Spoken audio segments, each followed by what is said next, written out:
1 of the new year. It's for Genesis chapter 1 to 3. So this is where God talks about the creation. He talks about the 7 days of creation, how he rested, and more about human and the women creation than the sin. So a few points to ponder upon is one thing that we understand is God is a creative God. He is creative and he always likes order, and Trinity together created the heaven and the earth, and he is a God of process. And Genesis 1:26 says that he created us to be like him. So we are already created like him, but the evil came and tempted them to say that if you eat it, you will become like him. But we are already like him. And it also says that we are taken from the side of Jesus.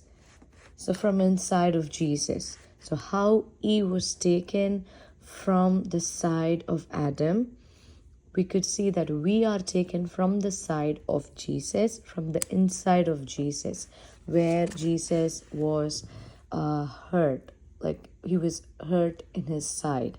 So I could see a comparison between that. One interesting point I was able to see here is like earth was formless and empty and dark when it was created. God could have created it properly in the first place. He could have done it perfect in the first place, but he did not do it. He created it formless, empty, and dark. And that's something that I could compare with the sinful condition of human heart too. And then, even when in the sinful condition, the Spirit of God was hovering over the surface. It was already there. So I see that the Spirit of God, the breath of God, is already in each and every human being. So I see that the Spirit of God is already there. But when the Word of God spoke, let there be light, there was some revelation, some light that was given in that darkness. And then he separated the light from the darkness. So the heart, he separated the light from the dark. And then he created everything that he saw as good. So the good things, I compare everything with the fruits of the Spirit. Love, joy, peace, patience, kindness, long-suffering, and all the fruits of the Spirit, which is good. So all these are the fruit of the Spirit. But the ultimate fruit of the Spirit is Jesus, is when the whole human race is created. And I'm not able to derive the whole point of that yet, but I see that the ultimate goal is to transform us into the image of Christ, transform our mind, body, soul, everything to the image of Christ. And it also says that there was no water or rain from the outside, but there was a wellspring from within the ground which watered everything. So there will be a wellspring. We could see that it's a living water that's flowing from within you. So I could see some sort of a comparison between the living waters that's flowing from our within and how the land was watered from within. And one more question that arises in me is like the human spirit, the human is breathing and also the animal is breathing too. God breathed his breath into humans, which made a mud mannequin into a human, breathing human. So one thing that I understood is like humans was directly imparted life from God. It's a direct impartation. We go to various preachers and prophecy, like looking for prophecies and impartations, which is good. But the true impartation has already been given for each and every human. So the impartation to be living in God's image and to have a spiritual nature or capability of moral responsibility, worshipping and purpose oriented and eternal fellowship with God.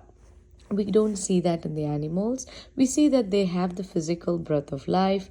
They are not made in God's image.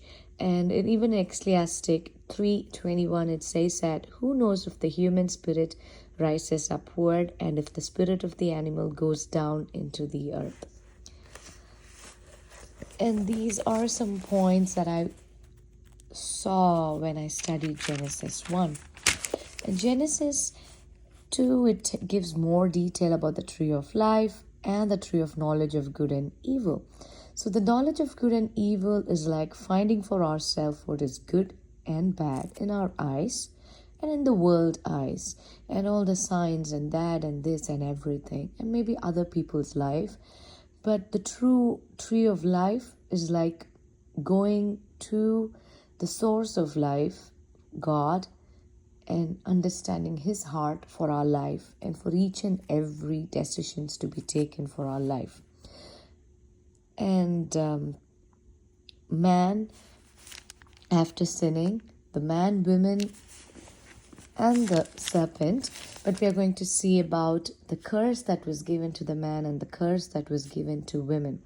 So when we see the curse that was given to women, we see the pain in the childbirth and the desire to control your husband, and he will rule over you. So that's the biggest sin that we see nowadays, that the women are struggling with. The sin, the pain that she's struggling with, the highest pain than anything on the world is the childbirth, the pain of the childbirth.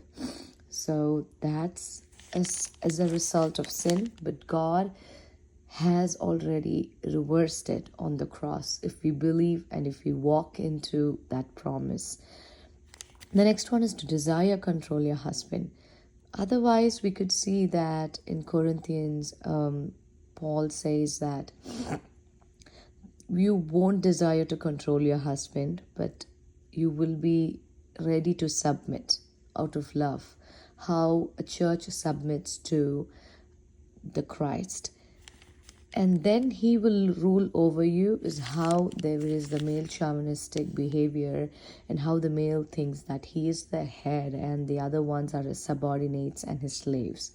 And the women and the children have no rights to make any decision or don't have any say in all the decisions of the household. So that is a result of a sin too. The male will love his wife and his house more than his own body, more than his own need, more than his own desires. He will give up everything for satisfying the desires and of the wife and the children. So when you see man, all these things can be claimed by us, can be walked into as a promised land when Jesus died on the cross. And since you listened to your wife and ate from the tree, so we are not supposed to listen to the commanding desire to control. The husbands, the head of the house, will not be listening to the evil desires, and they should be the person who's saving the whole family from walking into the darkness. And we have to see to that the commandments of the God, commandments of what you're not supposed to eat and what you're supposed to eat.